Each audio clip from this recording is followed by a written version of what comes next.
You are listening to the Danger Tapes podcast with your host, Devin Ramos. What's up, everybody? Welcome to the Danger Tapes podcast. My name is Devin Ramos, and today I have Molly, aka Isaac Wayne, on the podcast. And in this episode that I've cut into two parts for you, and I will be dropping the second part via YouTube tomorrow, where you're probably listening to this at. We'll also be on SoundCloud. Please subscribe to us on there. But in this episode, me and him talked a little bit about music, art, and culture. We just got into a really nice conversation. It's been a long time since I've seen him. It's been a long time since he's been in the garage for a podcast. I believe the last time he was here, he stopped by with Remy, or as some of you may know him as Smirk. I don't know, it was just really fun just to kind of chop it up with him and, just see what he's been up to. Because as I actually get into in this podcast, I thought he was out in Portland for the longest time. So please enjoy this two-part episode. Again, this will be up. The part 2 will be up tomorrow. And on Wednesday, I have an episode of the podcast that I recorded from FYF in Los Angeles. So please check that one out, because I believe it should be a lot of fun for you to listen to. I know I had a lot of fun recording it. So now the interview with Molly. Enjoy it. Hope you enjoy this track, which is actually off his new beat tape that we actually talk about on the podcast. So please enjoy.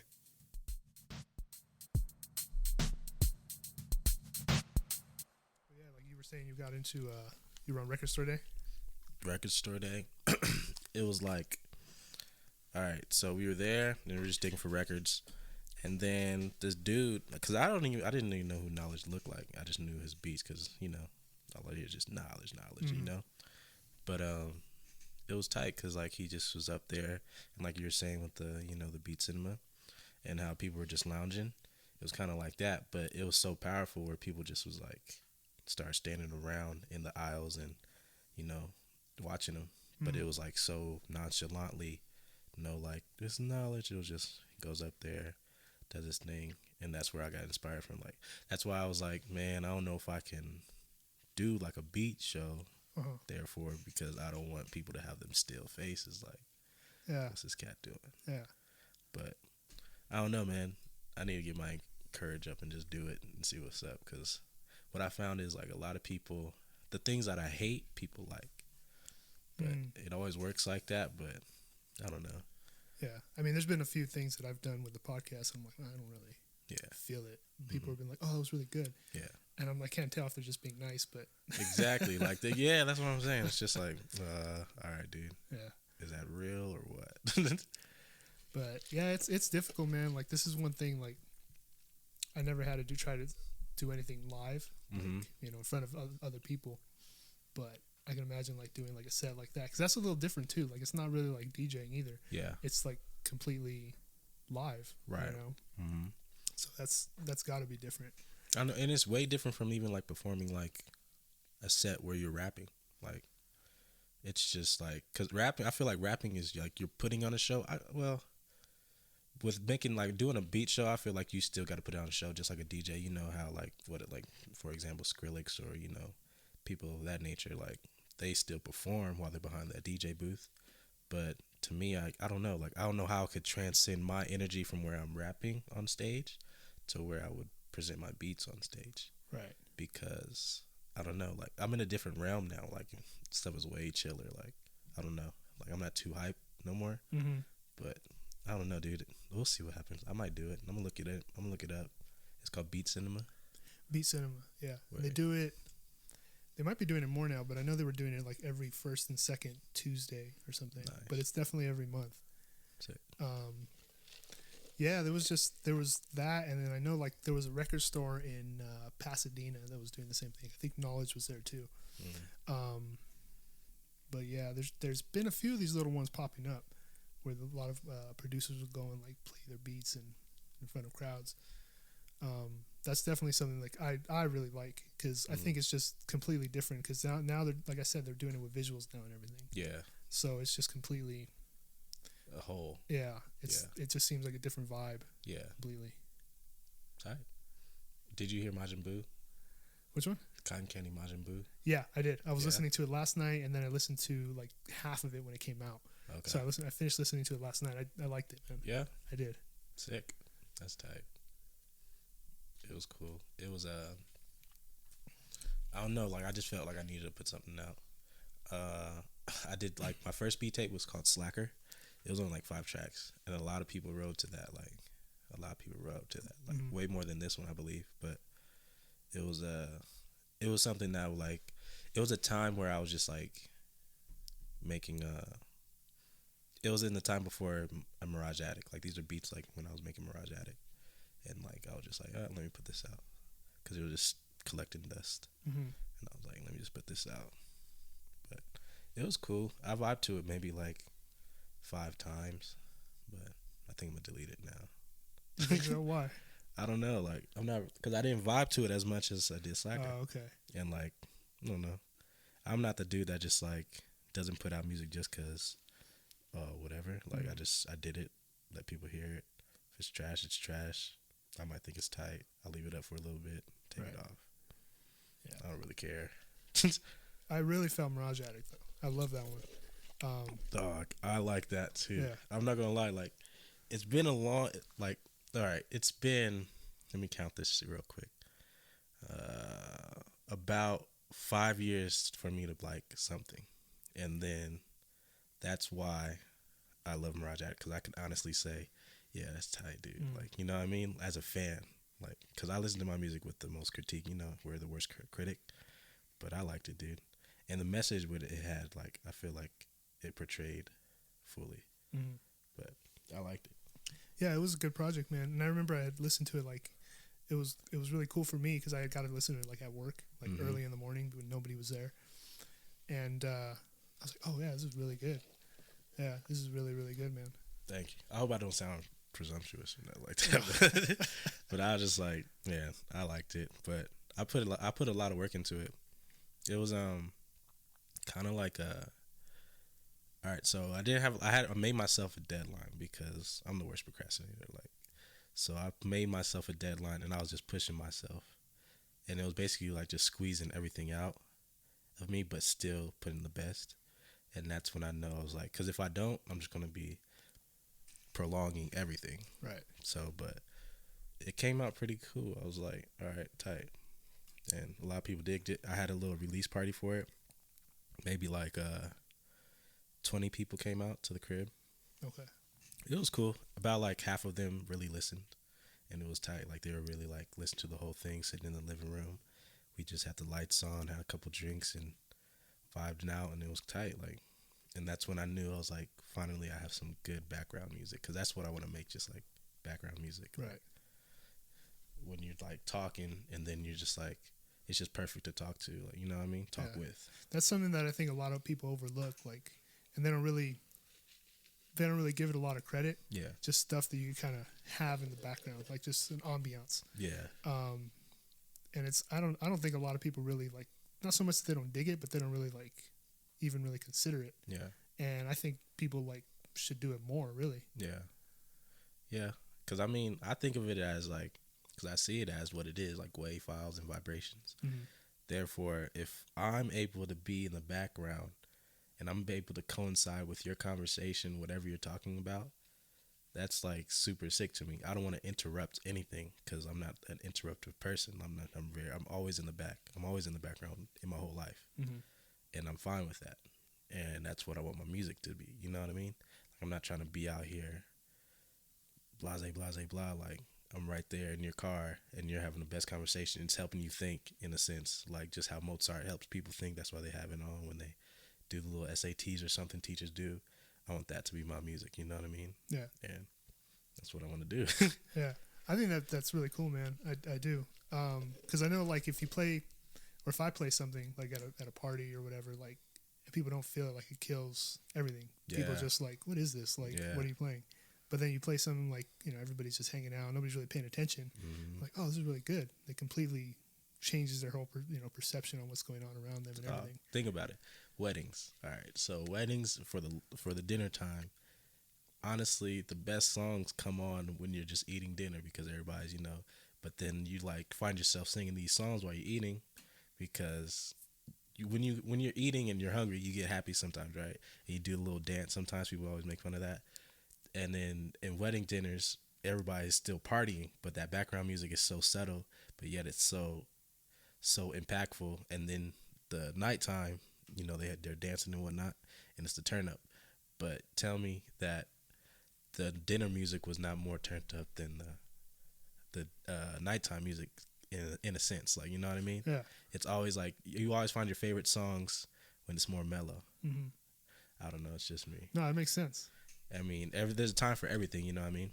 But I just find that when you're by yourself and when you're chilling is when it's the best music is around you. The music that means most to you, you know what I mean? Versus something else. Yeah, I agree.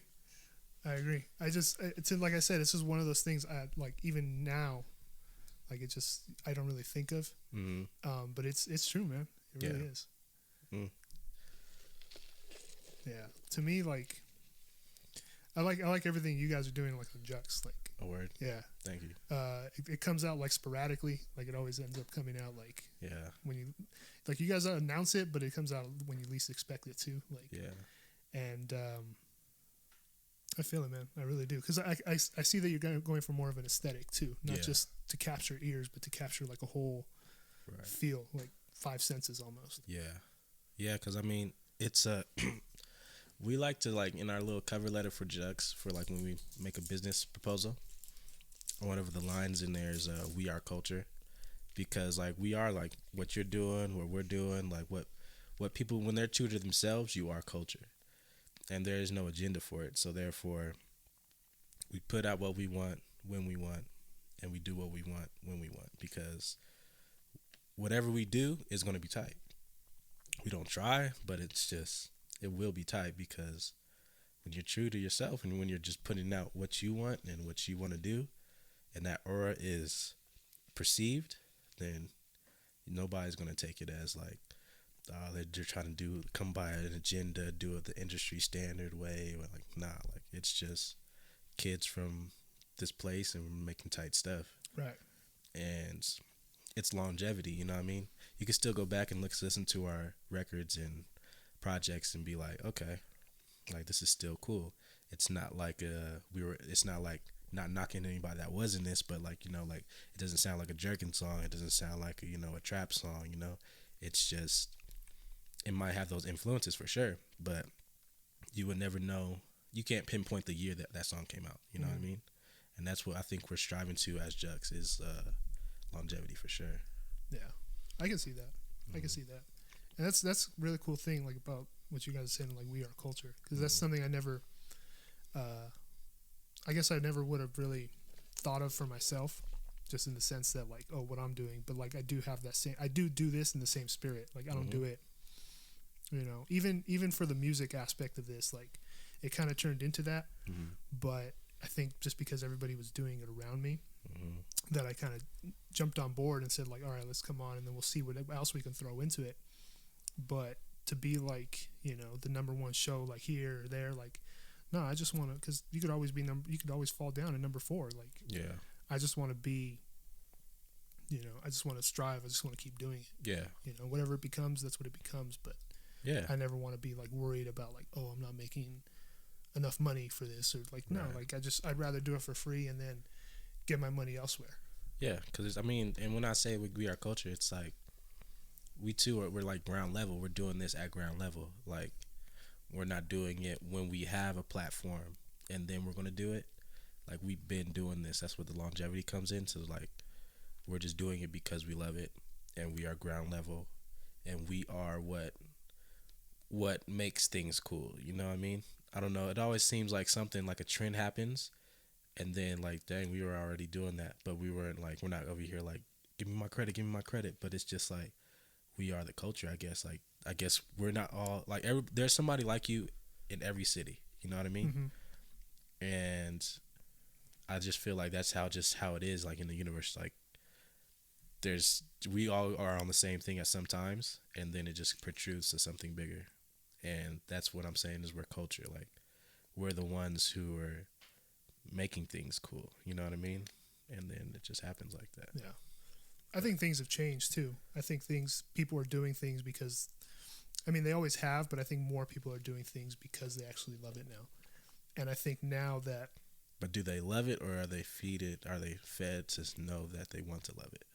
I don't know. That's a good question. You know what I mean? Yeah, that's like, a good question. Do you really like what you like, or do you like it because somebody told you to like it? Right.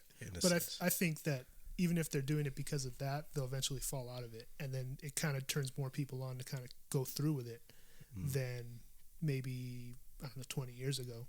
Because I think back then, I think maybe money was a major factor of it. The ones that were really pioneers were always doing it because they did love it, you know.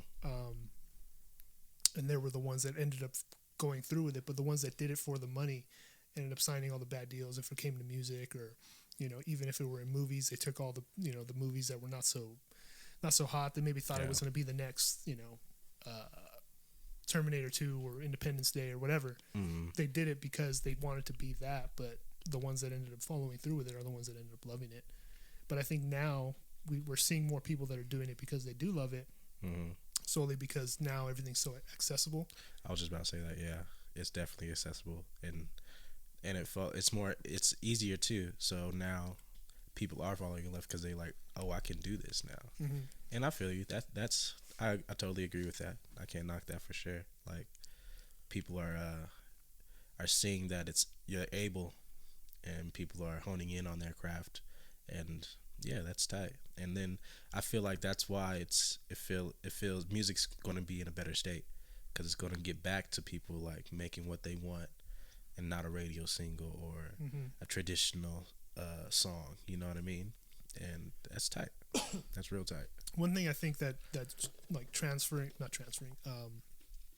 kind of changing the idea of how music is listened to also is something like Spotify or even like Apple Music.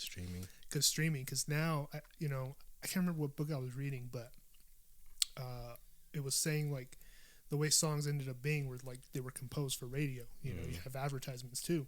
Right. Like even the most popular songs of all time, like even if it's from like Led Zeppelin, you can hear where they cut the song at the end just so they could fit in another song, just so they could fit in another advertisement. Well, I think with streaming now that you could actually have longer songs, I think it's going to completely transform what music is. Most definitely. Yeah. Yep. More personal to the audience, for the fan base. Yeah, I understand that. That's tight though, man, because people have been conforming for so long. It's like, can we stop now? Can we just get back to the art? You know what I mean? Because it sucks when you don't have your heart in it. You know? Oh yeah. It's just you could feel the dryness. You could feel the fakeness. Like, I don't know. It's weak. What else do you get into, like, artistically? I've been writing. Like, I have this little blog called Universe Molly. It's really stupid, but like I just like write. Like, so I'll write like certain things. It's kind of like my Twitter, because I don't really tweet no more. So I'll just shoot some random thoughts, and then also I'll put some scripts on there. Like, because I got really influenced by Childish Gambino with it because of the internet, and his script was sick. And I was just like, this is tight. But I have been doing that. But I always been doing it ever since I was young. I'll just be like sitting there and like writing stories, but it wouldn't be in the format to where he showed me how to do a format of a what's it called? I forget what it's called, but basically it's just like the format of how it backdrops, the theme, the characters, how they talk, and all of that stuff. Like, so I do the scripts. I get into scripts, and that's pretty much it, man. I've just been writing, like, just to write, and then sometimes scripts turn into rap. Sometimes thoughts turn into beats. That's all pretty much I've been on to, really. Yeah, artistically, yeah, pretty much that's it. And then, of course, editing and mastering. I really got into the science of that, especially with the workshop at Low End. They had also EQing and mastering. Daddy Kev did that workshop, and it was interesting. It was real interesting, and a lot of it I knew. Some of it I learned from Remy, for when I was used to like chill with him, and he'll show me a lot of things. So I got some from him, and then Daddy Kev, and it was kind of like, oh, I kind of know this, and then it kind of went deeper with the workshop over there. But it was tight, man. I liked it, and I learned a lot. So, but that's pretty much it. Just music and scripts. Yeah. That's. I'm always interested in what musicians are kind of doing outside of music. Some people just kind of stick to music. Other people do a little bit more writing. But I always kind of wonder what you guys are up to, because you guys seem to be all, you guys not so much all over the place, but you guys kind of dabble in a lot of different things, visuals and. I mean, we get bored, man. Like you get bored with certain things, and you just gotta try something else. Yeah. Like Javon's doing his photo thing. We're working on this some new designs for pharmacy, because we have like a deadline for them that we have to come out with, and especially for Black Friday coming up, and we just been designing and putting in for that. So Samaji's heading that. Josh is on his photo tip. He's actually on his film tip. He's been writing them like a couple movies. They're pretty good. Like he's pretty good. Like his imagination is crazy. Mm-hmm. But yeah, all it is, though, I guess you could say the short term goals is just we'll be in pharmacy in a couple of months, like with a major drop. I'll probably have a couple videos out for Mirage Addict. It's like a storyline with it. I've been writing it and Josh been filming it. But yeah, those are like the main things we're getting into right now. Like that's going to come to fruition in like a couple of months. But like we don't really promote it because we'll just drop it though. Yeah, I like doing it that way too. It feels a little bit more authentic. Yeah, and then like I feel like you could build a core better, a stronger core, because people are like, I mean, it's not the thought like of a hipster thought, but like it is like it feels good to know that you were on it first, or like you were like, oh yeah, like I like them. It solidifies your being liking that artist. You know what I mean? And I feel like that's way better. Yeah. I kind of haven't really got into the whole cores of everything with my audience. I just sort of, I don't know. I think with me, like I've always just sort of done it, and then I know I was sort of posting it a lot, like heavily when I first started doing it. I was like, I don't know, like just like, especially for like the ones I wouldn't be feeling like at all. And I'm like, I don't know. I just kind of want to. Let me step back a little bit. Let me just post it once. If somebody likes it, I'll post it again on Wednesday or something. And but I don't want to flood anybody's timeline. So I kind of like, for me, like I've always been into writing too. So I try to put my mind to other things inside of writing, especially on Twitter. That's kind of been my major platform, more so than like Instagram or anything. Yeah. But I do like that a little bit too. But Twitter has been always like just my favorite platform. Yeah, because it's just like boom, boom. My thoughts, like if I have something, there it is. I go with it. But I've gone on rants before that I felt like this could have been like a really good blog, but it just happened to be on Twitter, and I got more reactions from it. Yeah. But boredom's like a major factor too, because I get bored. Yeah. And I've thought about like stopping the podcast for a little while, but I'm like, no, I'm gonna get bored. Yeah. I got to keep doing this, and then this will just generate like more ideas. But because that boredom, like I can't. Boredom sucks, dude. It does. It really does. That's why I can never quit music. Like I can never quit music because, everybody gets in those. I feel like every artist low-key gets like, I'm not gonna do music no more. Then you're sitting there, your equipment's right there, and you're like, I'm bored. Let me make a beat, or let me make this rap, because you can. It's there for you, and it's an outlet. And it's an outlet from boredom. Like. Why not take it, I mean, I would thank boredom, honestly, for a lot of things. But boredom in that state, when you have nothing to do, it sucks. Yeah. It really sucks. Yeah. It drives you crazy. Because I used to blog, like, a lot, too. Like, blogging used to be, like, one of my favorite things to do. Yeah. And I just felt like, I used to do it on MySpace. I felt like MySpace had a really good platform. And MySpace was sick. And then Blogspot, I think, had the best blogging platform before probably Tumblr, because Tumblr kind of got big, but I just don't feel like it's the same. Like it's not. I know there's some really good blogs on Tumblr, but I just feel like it's a lot, like it's all reposts. So like to me, it's just like where's all the content coming from? Like who's making this? Yeah. Like I want to see people that actually like make things. But to me, like I used to be on Blogspot like heavy. Yeah. And then That was my first blog. Blogspot. Yeah, it was something corny like the fresh something, like with the E was like a 3. It was weird, but I like. It was a lot of pictures I put up on there, but it was tight. I like Blogspot. It was a cool little setup. It was like an undergrad of Tumblr, I would say. Yeah. Like the setup of it. Yeah. And you could do everything yourself too. Like it kind of taught you HTML and Exactly. you could really kind of get into it a little bit more. It was a little bit. I felt like it was a little bit more technical. Yeah, that was Chuck's first blog that we put up. Was through Blogspot. But yeah, I feel like I never went into the Tumblr scene. Like I had it, but I never posted anything really, like anything. Yeah. But it was cool because I just wanted to follow my friends that were doing photos. Yeah. And that was pretty much it. I just was there. I had it because I wanted to be a fan of people. Yeah.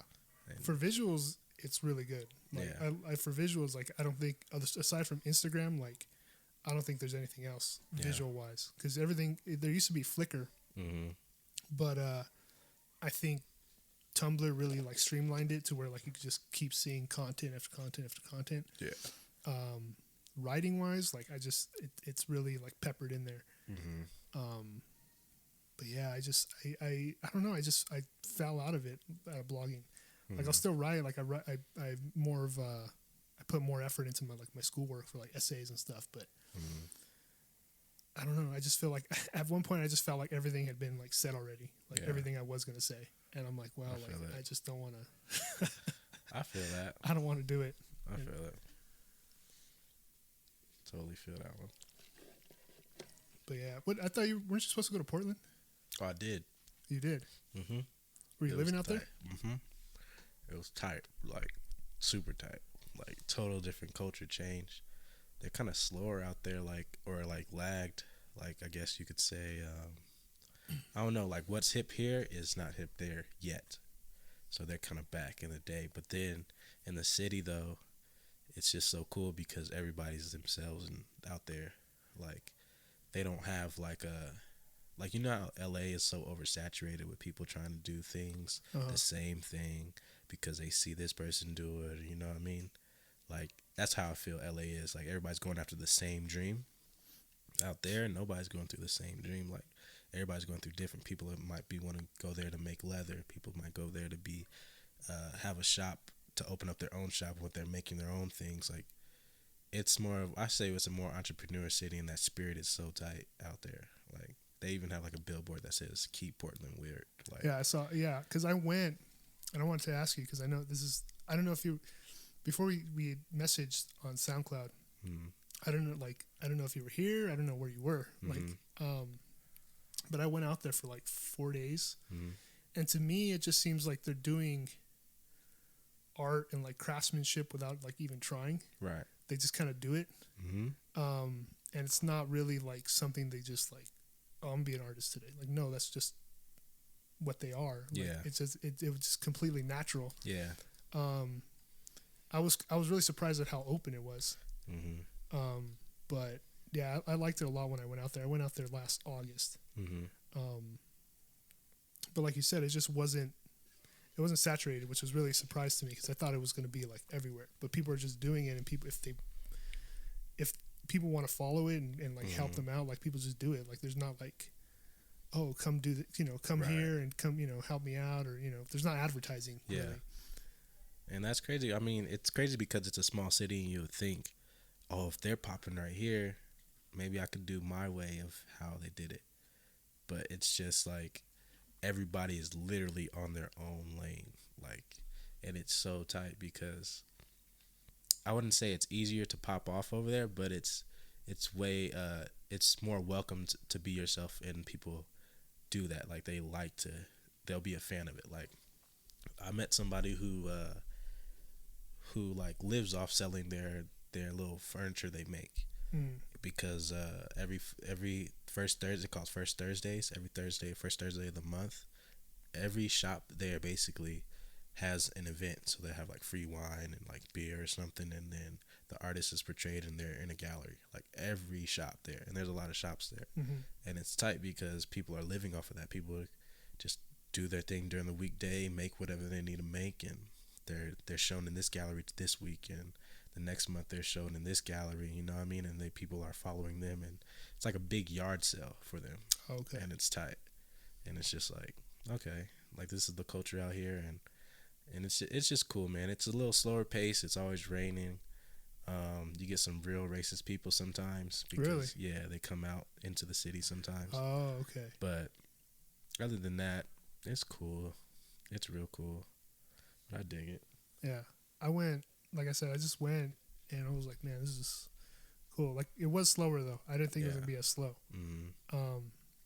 And it was like, especially like for a vacation spot, because you kind of want to do everything, like right.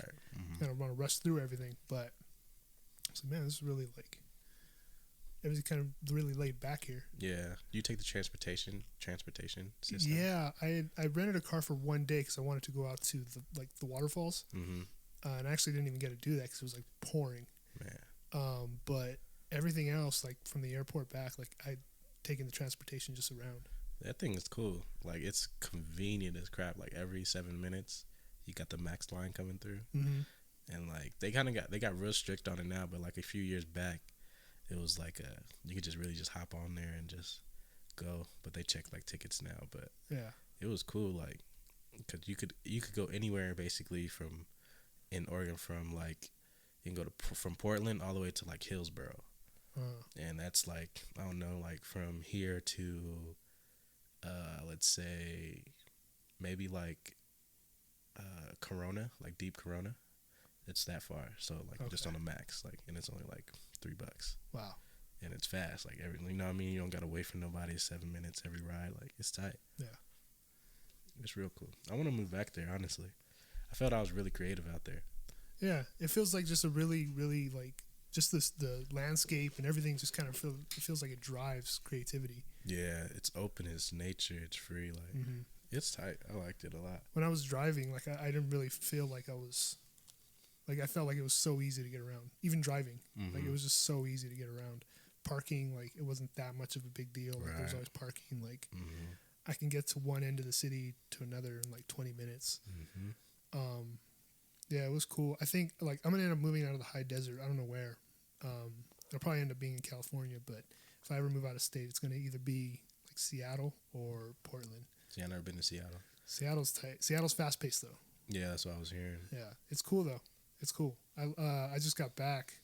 Like I was telling you, I got back like 2 weeks ago, and it's fun. Like there's no limit to what like you could do out there. Just really? Even if you're creating or not creating, like there's always something to do out there.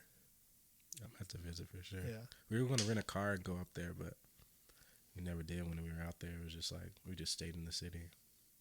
Cause the homie out there, he's into this fashion scene, and like every weekend we would like low key like not have to, but like we would like show our faces, like make appearances and talk to people and network and stuff. And we just never really got out the city because everything was just there. But I really want to go to Seattle a lot.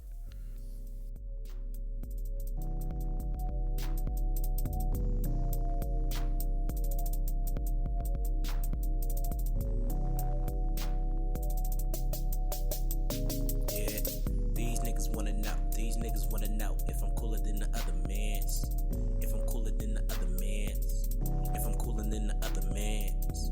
These niggas wanna know if I'm cooler than the other man. If I'm cooler than the other man. If I'm cooler than the keep it bumping like get in my Mac.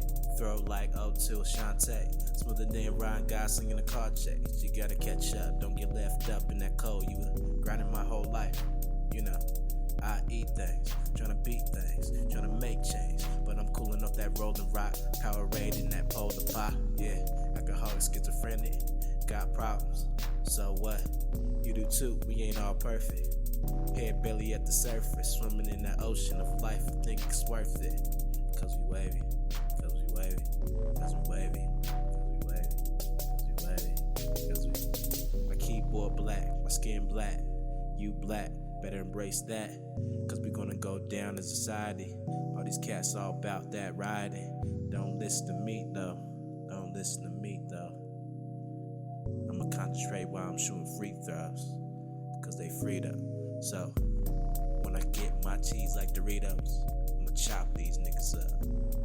finished with y'all. What I say, but